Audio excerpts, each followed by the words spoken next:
Hello everyone. Welcome back to the Top 10 Wonders YouTube channel. Today we will talk about 10 medical miracles doctors still can't explain. The human body is a mystery. And as far as science and medicine have come, and it is incredibly far, the chemical machines that we are simply too complicated to master in every infinitesimal intricate way. Physicians still encounter mysteries daily, and some of them have been seriously strange.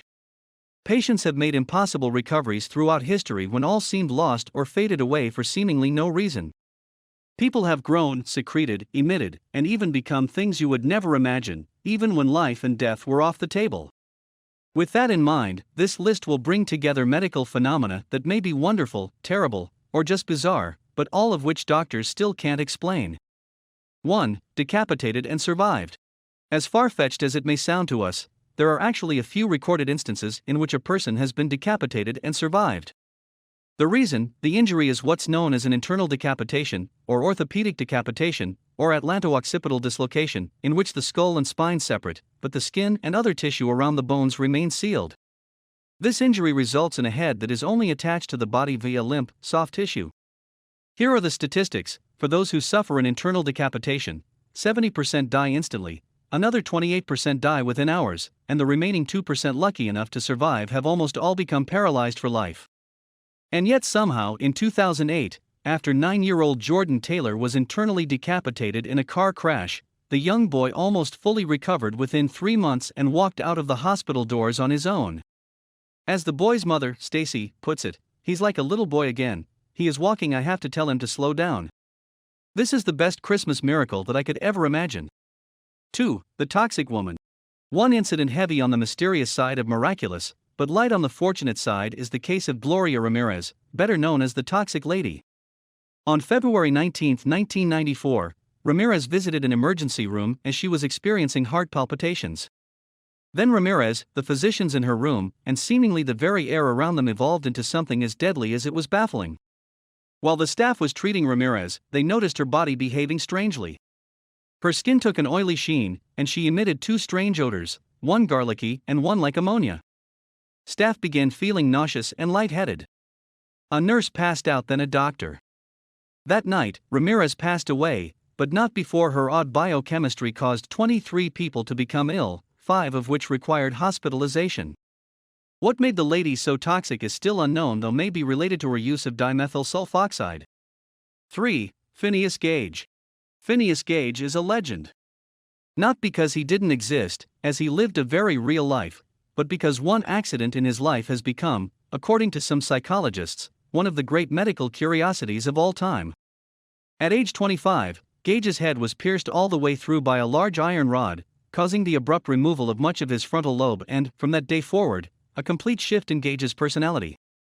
The rod, a tamping iron, rocketed through and out of Gage's head due to Gage's distraction while working as a blasting foreman.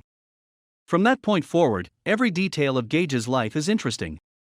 Though Gage's physician and employers agreed that his memory and general intelligence seemed unimpaired after the accident, both also agreed that his personality changed for the worse. His physician writes that Gage was fitful, irreverent, indulging at times in the grossest profanity, which was not pre-6sly his custom, manifesting but little deference for his fellows, impatient of restraint or advice when it conflicts with his desires, at times pertinacious obstinate, yet capricious and vac il lat ing. Gage continued to make uncharacteristic choices for years, until his last few years, when his behavioral changes seemed to begin reversing on their own. 4. The dancing plague. In 1518, a few hundred otherwise normal people in Strasbourg, Alsace, modern-day France, found themselves with an insatiable compulsion to dance. They danced for months on end, even enough to cause death, the incident coming to be known as the dancing plague of 1518. The reason behind any of the dancing is still unknown. The incident began with just one woman who danced in the street and soon spread to hundreds of others. Accounts of the case, like most from that time period, are unreliable and superstitious, leaving the number of victims and number of dead, if any, vague. Nonetheless, it is clear that the event took place in some form, and that it has no simple medical explanation to this day. 5. Gluten delusions. There once was a woman in Massachusetts, whose name is left anonymous, who, at age 37, had a good, normal life. At the time, she was well liked and working on her PhD. Then, seemingly out of the blue, she began experiencing severe hallucinations and paranoia. Antipsychotic drugs didn't help. Nothing did. One of her many doctor's visits revealed that she had celiac disease, but by then, her delusions had turned her doctors into sinister, conspiring enemies, and she paid them no mind. Eventually, when she hit rock bottom, having lost her job and friends and abandoned her studies, she sought out doctors again. They insisted she begin a gluten-free diet. Within weeks, her symptoms were almost entirely absent. What's more, when at one point during recovery, the woman accidentally ate gluten, her symptoms returned immediately, and she even attempted to murder her parents. And once again, when she returned to a gluten-free diet, her symptoms vanished, this time in prison. According to the New England Journal of Medicine, the mechanism underlying her story is still being studied and is unlikely to gain a concrete answer soon. 6. Foreign accent syndrome. Many different incidents can cause foreign accent syndrome, but most commonly, the cause is a stroke. After the stroke, sufferers begin speaking in an accent different from their own. Frequently, it is from a place they've never even been to or encountered at all. The level to which their speech changes varies, as does the apparent cause. The accent gained can also come from seemingly any region, not even one that primarily speaks the patient's language. But one commonality to every case is its mysterious neurological mechanisms and the level to which, whether explainable or not, the acquired accents seem impossible. 7. Dead for 45 minutes. After her incident, Ruby Graupera-Casimiro told ABC News, "I was dead. My husband tells me, you were gray. You were cold as ice, and you were dead. You had no color in your lips." Indeed, she was dead for 45 minutes. Then, seemingly of her own volition, she decided to live again. Graupera-Casimiro returned to life after 45 minutes of legal death, which is a miracle in and of itself. But on top of that, she somehow avoided any brain damage, and even any burns from the 5 times doctors tried to jumpstart her heart again. During her time under, Graupera-Casimiro describes a religious experience with a spiritual being, and her impossible recovery makes us not want to question it. 8. The 36-year-old fetus. Imagine at 36 you discover that you were born with a twin you never knew about. Then imagine that you find out your twin is still alive, and even better, is nearby. You might feel like you had been blessed with a miracle. Until that is, you find out exactly how near your twin had been. So near, in fact, that for 36 years, it had been living and growing next to your stomach, surviving by drinking your blood. That is the story of Sanjay Bhagat, who at age 36 went to have a lump in his torso removed, fearing it was a tumor. The lump was somehow both better and worse than a tumor.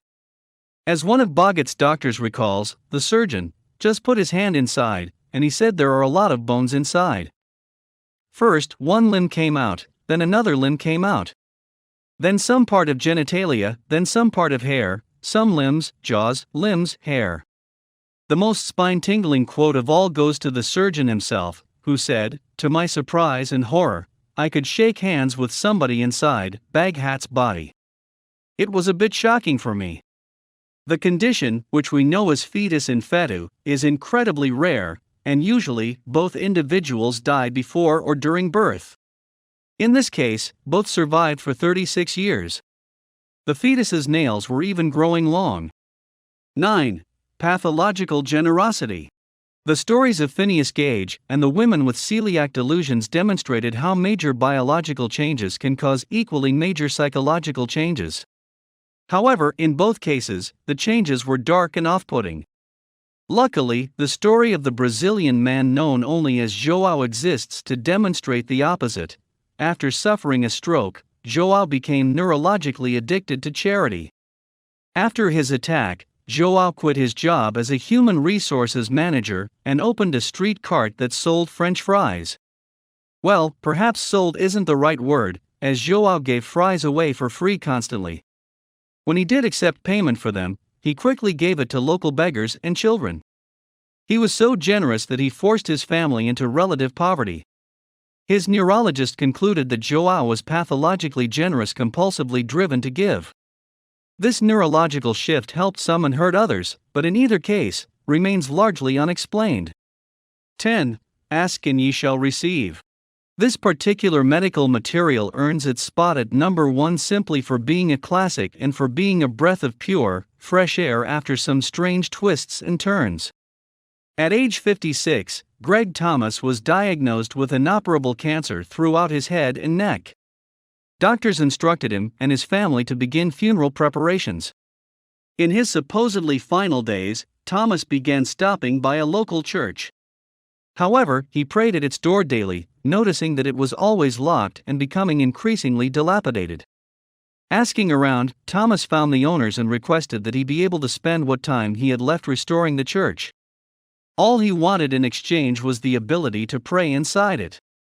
As he renovated the church and prayed, his condition changed. Thomas remembers that my oncologist was blown away. She said, "Whatever you're doing, keep on doing it." For years after his diagnosis, the church looked a century younger than it had, and Thomas's cancer was in full remission. As Thomas puts it, "While I was restoring the church, God was restoring me." Hope you guys enjoy this video and find it useful. If you enjoy this video, please make sure to like and subscribe to my channel for more amazing videos and ring the notification bell so you can be notified of all future content. Don't forget to share with your friends and family. I would love to hear your opinions, so feel free to leave us your valuable feedback too.